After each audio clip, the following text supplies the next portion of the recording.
Alors, est-ce qu'on peut compter sur le progrès technique pour réduire notre empreinte carbone? Cette question elle peut vous paraître peut-être absurde, puisqu'après tout, la technique, ça nous a toujours permis de réduire, ou en tout cas de faire face aux challenges qui sont face à nous.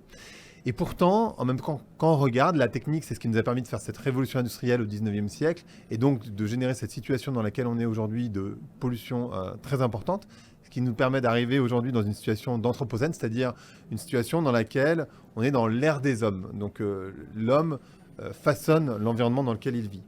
Et puis maintenant, on a aussi le développement du numérique, avec une pollution qui se mue, qui se cache avec des terminaux qui sont très jolis, mais aussi un usage qui est très fort. Par exemple, le cloud. Pour le cloud, il ne faut pas regarder par la fenêtre pour voir l'impact, mais il faut regarder au fond des mers pour voir les câbles qui permettent d'utiliser toute la donnée qu'on utilise au quotidien.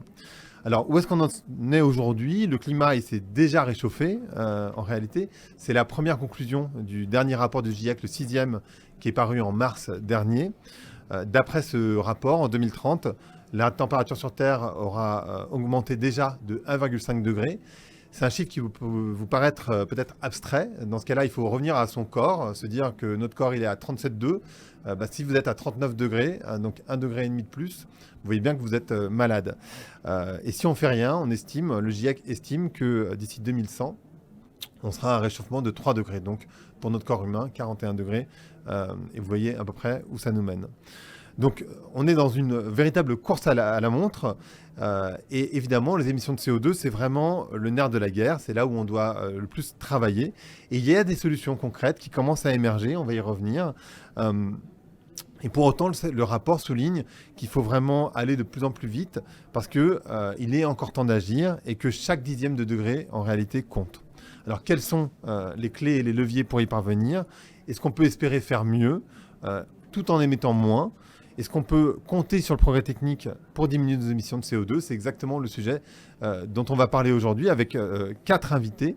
Moi, je m'appelle Grégory Pouy. Je suis ravi de participer au lancement de ce podcast et je vais animer la conversation. Vous écoutez Mutation et aujourd'hui, nous recevons donc Guillaume Pitron, qui est journaliste, qui est l'auteur de 2 ouvrages, La guerre des métaux rares, qui est paru en 2019, et puis le deuxième, qui est L'enfer numérique, voyage au bout d'un like. On a également Laurent Champanet, qui est le directeur général des arts et métiers et le président de la conférence des grandes écoles. Et puis on a Gilles Moreau, qui est le cofondateur et le directeur de l'innovation chez Verkor, qui est une entreprise iséroise spécialisée dans la fabrication de batteries bas carbone et dont le projet Gigafactory à Dunkerque figure parmi, et ça c'est notable, les 50 projets les plus innovants au monde d'après le Project Management Institute. Et enfin, on a Bill François qui va en fin d'émission nous faire une chronique, qui est biophysicien, qui est naturaliste et écrivain.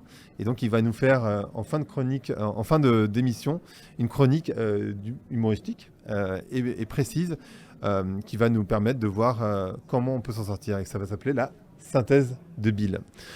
On va, pour faire cette discussion, pour animer cette conversation, s'appuyer sur des documents. Et le premier, c'est un chiffre que vous voyez actuellement. 79% des jeunes pensent que l'industrie pourra trouver des solutions pour limiter le changement climatique. C'est un des chiffres marquants du 10e baromètre Les jeunes et l'industrie, qui a été réalisé par Opinionway. Laurent, en tant que directeur général des arts et métiers, comment peut-on, à votre avis, préparer au mieux les jeunes aux défis climatiques ? Alors déjà, sur les champs qui nous intéressent, sur les champs de l'industrie, il faut déjà réussir à les faire venir dans nos écoles, ce qui n'est pas évident, parce qu'effectivement, ils pensent que l'industrie pourra trouver des solutions pour changer le climat, mais ils ne se projettent pas encore forcément dans l'industrie. Dans ce baromètre, il n'y en a que 43% qui disent, des jeunes de séries scientifiques et technologiques, qui disent se projeter dans l'industrie. Donc il faut les faire venir. Et un des arguments, aujourd'hui, on a des jeunes qui cherchent à avoir de l'impact. On leur dit, c'est en transformant l'industrie que vous pourrez avoir le maximum d'impact, bien plus qu'en changeant simplement vos habitudes de vie personnelles. Et puis après, dans la préparation, alors bien sûr, il faut rajouter des éléments nouveaux par rapport à ce qu'on faisait avant sur la sensibilisation aux enjeux climatiques. On a quand même des jeunes qui sont un peu par nature. Nous, dans mon école aux arts et métiers, on récupère des jeunes qui ont 20 ans, qui connaissent déjà beaucoup de choses. Et il faut résister à une vague qu'on voit en ce moment qui est de dire « Oh là là, il faut tout changer, les métiers de demain n'existent pas encore, donc il faut transformer complètement vos enseignements. Parce qu'à côté de ça, il y a des gens comme mon voisin qui vont dire, mais attendez, moi je monte une gigafactory, il faut des gens déjà pour la monter, il faut des gens pour la faire tourner, il faut sans doute reconcevoir un certain nombre de machines. Quand on écoute des spécialistes comme les gens de l'ADEME ou les gens du Shift Project sur la partie industrie, on nous dit l'objectif 2050 pour l'industrie, il faut changer de carburant, il faut changer de matériaux, il faut faire de la sobriété, il faut piéger du carbone. On a l'impression qu'il faut être encore plus compétent dans les champs de l'ingénieur, la conception, la fabrication, la maintenance. Donc on essaye de rester entre ces deux idées, de dire il faut qu'on garde les compétences de base de l'ingénieur, parce que on parle beaucoup de la transition, mais un jour il faut la faire. Voilà, donc il faut des gens qui fassent des choses qui ont de l'impact. Et puis il faut qu'on les forme à ces nouveaux enjeux.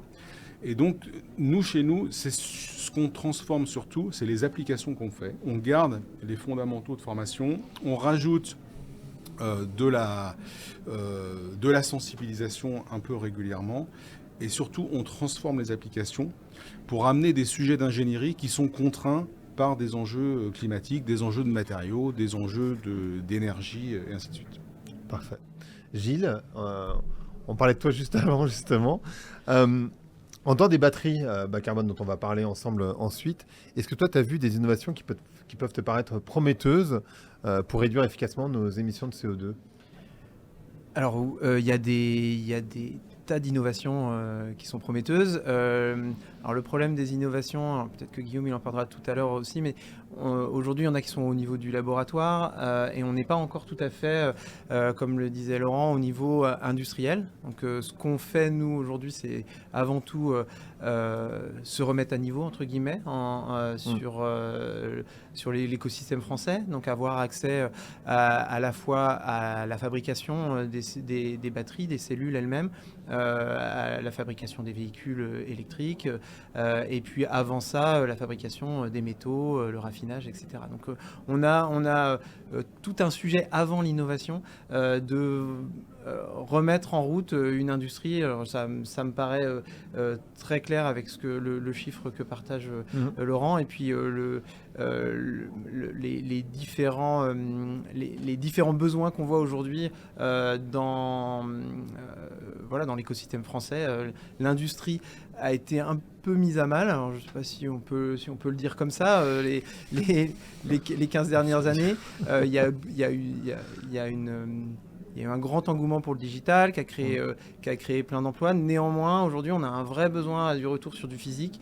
Sinon, on est très dépendant. On peut être très dépendant d'autres pays. Donc, on a un vrai sujet. On a un vrai sujet sur la formation, sur les choix qu'on fait en tant que société là-dessus. Donc, avec l'ENSAM. Et avec d'autres écoles d'ingénieurs et d'autres organismes de formation, on a fait une école de la batterie. Nous, c'est un des premiers projets sur lequel on a travaillé quand on a créé Vercor, parce que ça nous paraît important. Alors, je suis désolé, j'ai un peu hijacké ta question sur l'innovation, mais avant de faire de l'innovation, j'ai l'impression qu'il y a vraiment un socle à refaire de faisons déjà correctement. Comme entre guillemets comme tout le monde, et pour parler de l'usine du monde, faisons déjà aussi bien ce dont on a besoin que ce que fait la Chine.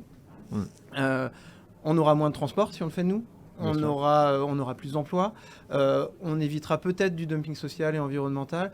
Donc voilà, commençons par là. Après, moi je suis un chercheur à l'origine. J'ai vu dans les labos des tas de choses qui sont super intéressantes. Il faut pas jeter l'innovation avec l'eau du bain de l'industrie, mais au contraire, faisons les deux en parallèle. Mais voilà, j'ai pas envie de répondre à ta question sur l'innovation. J'ai vu plein de choses qui sont à des TRL ou à des niveaux de maturité assez bas. Faisons déjà hyper bien, maturons la base et avec des ingénieurs, avec des industriels. qui comprennent les enjeux et qui ont envie de Exactement. faire de l'industrie en France, en fait, tout simplement. Ouais, attirer les talents, pour éviter qu'ils aillent à nouveau. Je veux pas embêter trop les gens du digital, mais je préfère des tas de jeunes qui soient attirés par travailler dans des usines, créer des objets, avec les bonnes valeurs, hein, pas pour du consumérisme à tout prix, plutôt que des jeunes super chouettes aussi dans des appartements haussmanniens dans Paris et qui font des chiffres d'affaires incroyables à 4 derrière un ordinateur. J'ai plutôt envie aujourd'hui de faisons du physique, créer des emplois pour nos familles. Ouais. Parfaitement. Au moins, vous êtes tous les deux d'accord. Ouais. Le deuxième document qu'on va regarder ensemble, c'est une vidéo. Pour le coup, je crois que c'est toi qui l'as proposé, Gilles, qui est une personne du Shift Project. C'est ça. Voilà, et on va parler des batteries. Et en particulier, tu parlais de la Chine, on va parler de la différence entre la Chine et la France et de l'impact que ça peut avoir de produire, d'abord d'avoir une voiture électrique et puis de produire en France ou en Chine. Je vous mets la petite vidéo. Super. Fabriquer une batterie moyenne de 50 kWh aujourd'hui, ça émet en gros 5 tonnes de CO2 là où c'est fabriqué, c'est-à-dire en Chine, en Pologne. Demain, quand ce sera fabriqué en France, les émissions de fabrication de la batterie, de cette même batterie, seront de l'ordre de 2,5 à 3 tonnes de CO2. Donc on aura économisé en gros 2 tonnes de CO2 à la fabrication de la batterie. Alors justement, Gilles, comment on peut expliquer que la production d'une batterie en France, elle soit moins génératrice de CO2 que sa fabrication en Pologne ou en Chine ? Alors il y a un effet qui est tout simple, c'est l'électricité, c'est-à-dire qu'on a une électricité bien moins carbonée en France qu'en Asie. Hein. Donc ça c'est le premier niveau d'explication. Parce que nucléaire, hein, c'est ça. Parce que nucléaire, parce que oui en particulier nos amis norvégiens de Northvolt qui eux aussi font une gigafactory en Suède, eux ils sont encore plus bas parce qu'ils ont une énergie hydroélectrique. Enfin, c'est assez proche. Hein. Et donc voilà, le premier élément de réponse c'est celui-là. Le deuxième c'est, moi je suis encore plus agressif, je suis encore plus ambitieux que Laurent parce que nous on a un objectif à 1,5 à la fin, 1,5 tonnes de CO2 équivalent. Donc sur un véhicule qui va faire 10 tonnes, on va être sur des chiffres qui vont commencer à devenir vraiment être intéressants. C'est déjà le cas aujourd'hui. Un véhicule qui va faire 10 tonnes. C'est un camion. 10 tonnes de CO2. Ah oui. Excusez-moi. Moi aussi, Pardon. C'est un camion, en fait. Pardon. Oh non, je suis pas du tout pour les véhicules de 10 tonnes. Et même en CO2, je voudrais que ça soit encore moins. Non, mais voilà. Donc, l'impact de la fabrication du véhicule va être à peu près de 10 tonnes. C'est aujourd'hui ce qui se passe. D'accord. La batterie est en plus, évidemment, par rapport à un véhicule thermique. Nous, on rajoute 5 tonnes si la batterie est chinoise, 3 tonnes si elle est française. Et nous, chez Verkor, notre objectif, il est encore de diviser ça par deux. Donc 70% par rapport à une batterie chinoise. Et puis, donc on arrive à peu près à 1,5 tonnes. Comment on va plus loin? Donc j'ai déjà donné le premier élément de réponse. Un deuxième par rapport à la Chine, c'est simplement on n'a plus de transport. Donc ce transport il a un coût. Ce transport il a un coût financier et environnemental. Donc ça nous permet de voir un intérêt à fabriquer en France.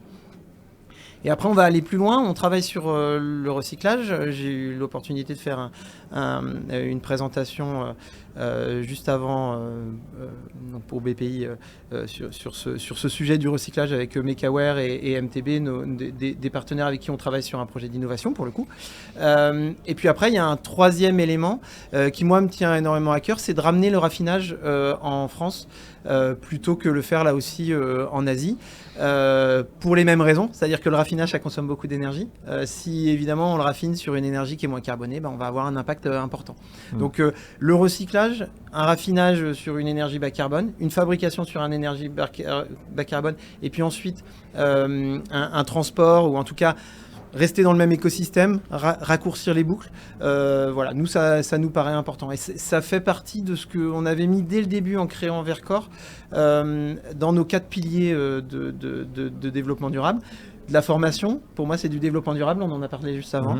Le recyclage, la traçabilité des matériaux, pour être sûr que nos matériaux ils viennent pas d'endroits où on a Alors voilà, des tas de choses qui se passent pas bien dans le monde des minerais, du travail des enfants, de l'esclavage, des zones de guerre.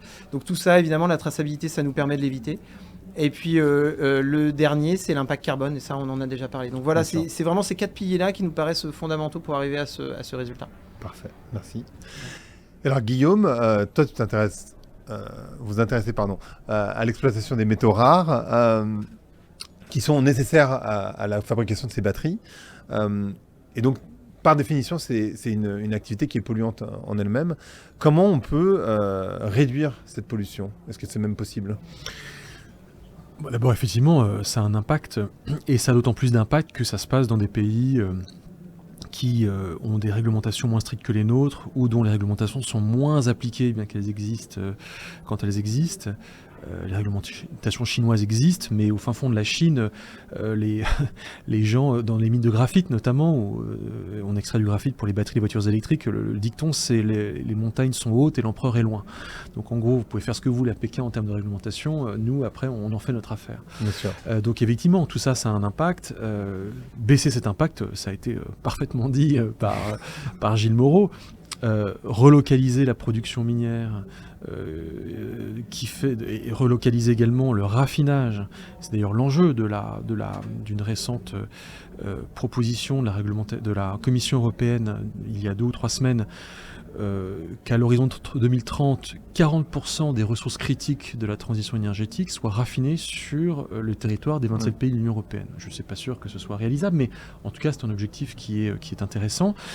Tout cela, ça va permettre effectivement de baisser l'impact CO2 de la batterie, son impact matière aussi, parce qu'il n'y a pas que l'impact CO2, il y a aussi l'empreinte matière qui est importante. On n'en parle pas assez, mais elle va devenir de plus en plus importante, cette notion d'empreinte matière. Donc tout cela sont des bonnes choses. J'ai tendance à dire qu'on est un petit peu dans la transition 2.0. La transition 1.0, c'est l'image des accords de Paris. Tout le monde pleure, tout le monde s'embrasse, c'est merveilleux, cocorico, les Français ont mis d'accord 195 pays autour de l'objectif 2.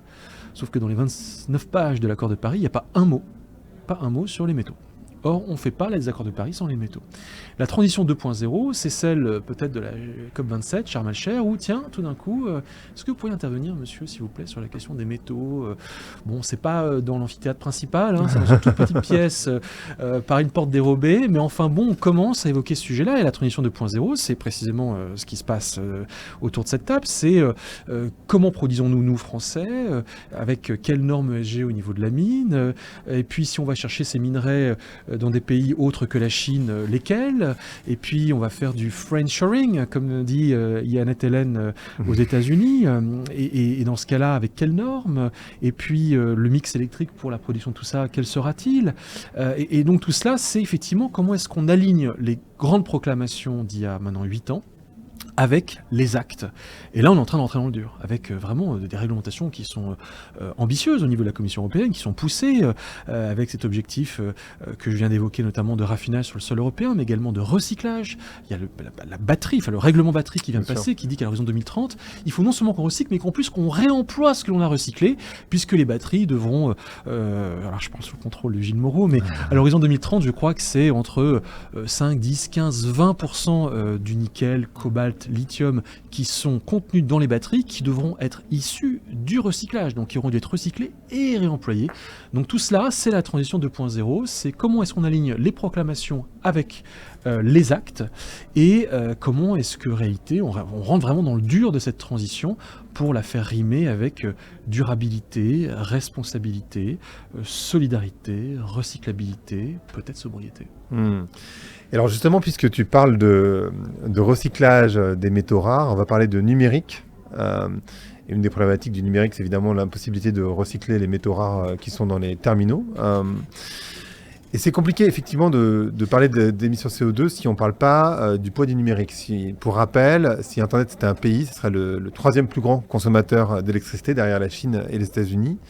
Il y a cette phrase en préambule du rapport de Clicking Clean, with winning the race to build a green Internet. Un rapport Greenpeace. Voilà.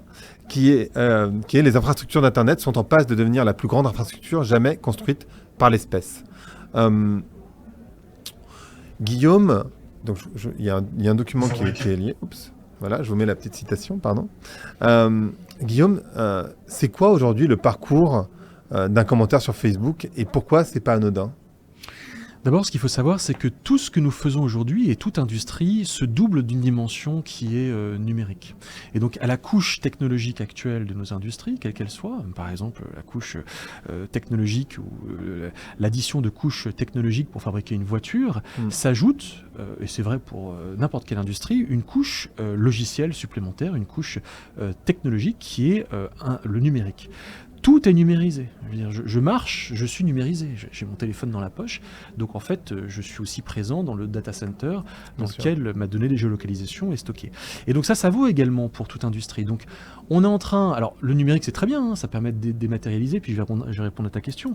Et puis en même temps, eh bien, c'est une couche matérielle supplémentaire, parce que tout ça, c'est la matière, qui vient s'ajouter, qui vient ajouter à l'analyse de cycle de vie que l'on peut faire de toute technologie. Donc à la voiture classique, à papa, celle qui ne nécessitait absolument aucune espèce de technologie numérique quelle qu'elle soit, s'ajoute aujourd'hui pour les voitures d'aujourd'hui qui sont toutes connectées, demain qui seront peut-être toujours plus autonomes, eh bien cette couche logicielle, donc c'est du hardware, c'est du software, c'est de la donnée qu'il faut stocker dans les data centers, c'est des câbles sous-marins, c'est des satellites pour se géolocaliser, etc., etc.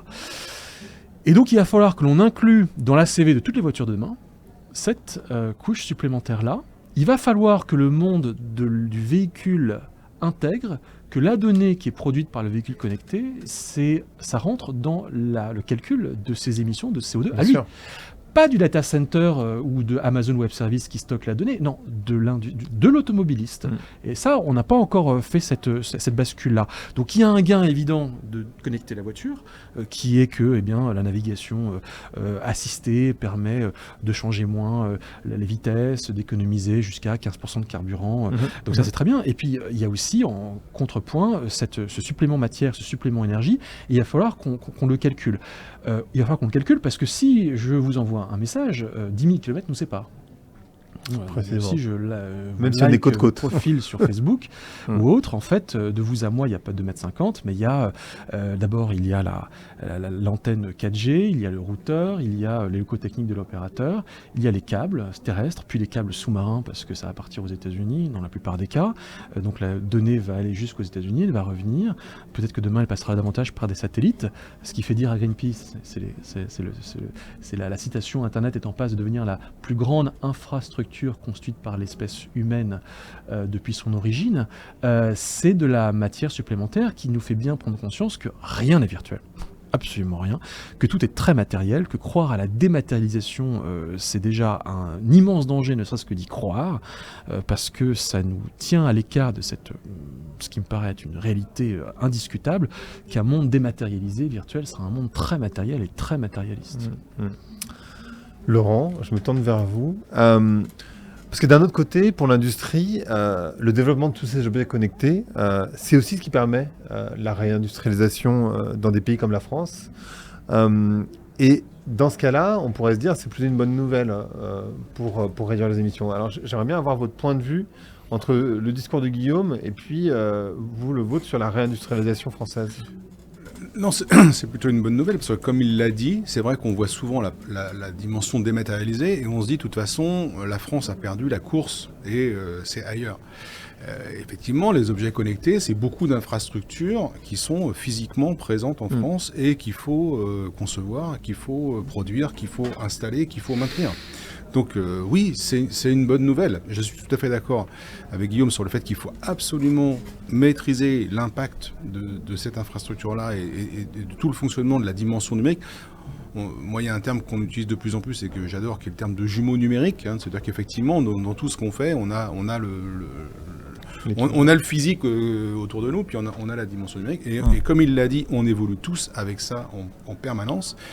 Et que ça peut effectivement être une source d'optimisation de tout ce qu'on fait, d'optimisation énergétique. Donc il y a du bon, à la fois dans l'utilisation de ce jumeau numérique, mais aussi dans sa trace physique qu'il y a autour de nous, parce que dans l'industrie, avoir un jumeau numérique, connecter le jumeau numérique à son jumeau physique, il faut aussi des capteurs, il faut aller chercher de l'information sur le jumeau physique. Donc oui, c'est une bonne nouvelle, et en particulier, c'est une bonne nouvelle qu'en France, on se dise, faut qu'on maîtrise tout ça. Il y a les questions de souveraineté extrêmement fortes là derrière. On ne va pas imaginer une gigafactory qui produit des batteries et tout son jumeau numérique est complètement non maîtrisé à l'extérieur de la France. Donc il faut qu'on soit compétent sur cette partie-là. Ça a un impact fort en termes de formation, parce qu'effectivement, peut-être que la formation au numérique, alors pas forcément que au numérique, mais aussi à toute la couche infrastructure est à doper en France. Voilà. Et puis avec un enjeu important sur ces métiers-là, à la fois ceux de la couche physique du numérique et ceux du numérique, qui sont le fait qu'aujourd'hui, sur ces métiers-là, on se prive de, en gros, la moitié des cerveaux disponibles en France, parce qu'il y a extrêmement peu de femmes dans ces métiers-là. On a 30% de jeunes femmes dans les écoles d'ingénieurs aujourd'hui, mais quand on bascule sur les écoles du numérique, là, on descend à moins de 10%. Voilà. Il y a un enjeu fort et il faut qu'on réussisse à relever ce défi-là, sinon on n'arrivera pas à relever ces défis du numérique pour l'industrie. Parfait. Merci beaucoup à tous les trois. Bill François, la chronique. Donc, comme vous le savez, ce qui se conçoit bien s'énonce clairement et les mots pour en rire viennent aisément. Donc, on se quitte pour en rire. Pour en rire, précisément.